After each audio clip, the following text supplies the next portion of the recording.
एक दिन पेश होगा तो फना के सामने, चल नहीं सकती किसी की कुछ कज़ा के सामने, चल नहीं सकती किसी की कुछ कज़ा के सामने।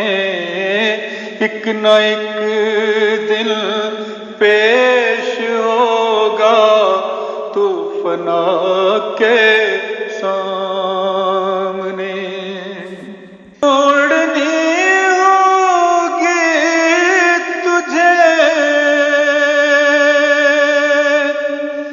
दुनिया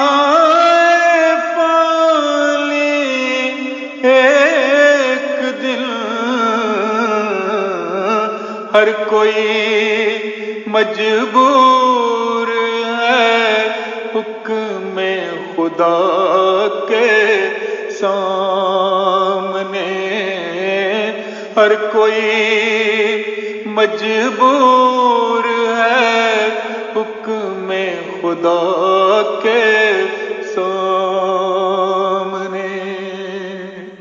मुस्तकिल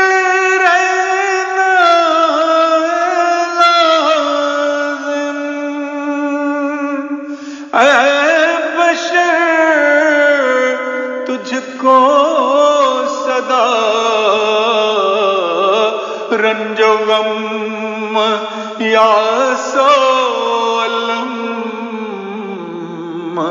फिक्रो बला के सामने, रंजो गम या सोलम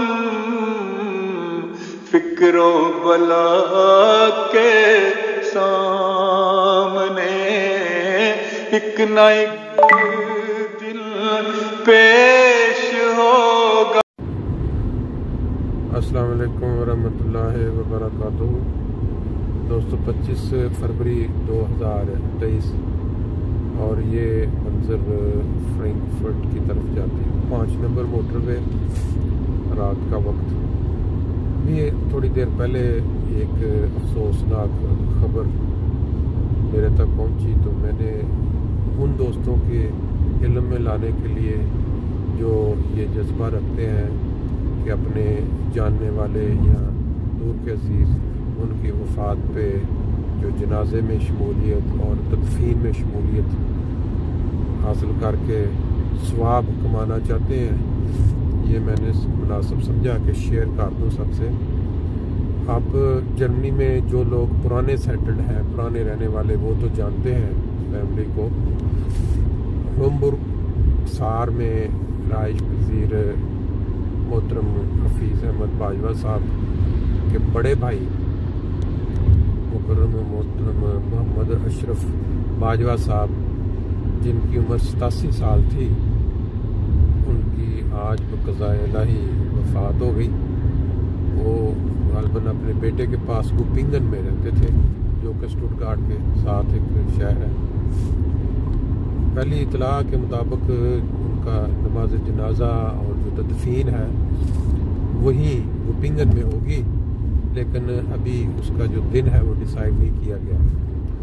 शायद जो दोस्त वसीम मुकर्रम वसीम अहमद दारीवाल, जो कि इधर मस्जिद है, इधर ईस्ट वार्डन को जाते 66 नंबर के ऊपर एक जगह है फ्लोरसाइम, वहाँ रहाइश पजीर है, उनके ये मामूज़ात भाई थे। तो माशाल्लाह बहुत अच्छी फ़ाल ज़िंदगी गुजार के गए, लेकिन जब खुदा ताला की तरफ से मुकर्रा वक़्त आ जाता है, फिर उससे ना 1 सेकंड आगे और ना 1 सेकंड पीछे। उनके बच्चे सारे यहीं जर्मनी में, और गालबन हम कनाडा में बेटी कोई वो मुकीम है। बाकी इतला इंशाअल्लाह ताला आपको फिर जो अपडेट होगी देंगे। अस्सलाम वालेकुम। बाज़ दोस्त ये भी जानना चाहते हैं कि पाकिस्तान से उनका ताल्लुक़ कहाँ से था, तो वो सरगोदा के पास एक गांव है 37 जनूबी, वहाँ से उनका ताल्लुक़ था। और उनके वालिद साहब का नाम चौधरी सुल्तान अली था, और इनके बाकी एक भाई का नाम चौधरी अताउल्लाह बाजवा, वो भी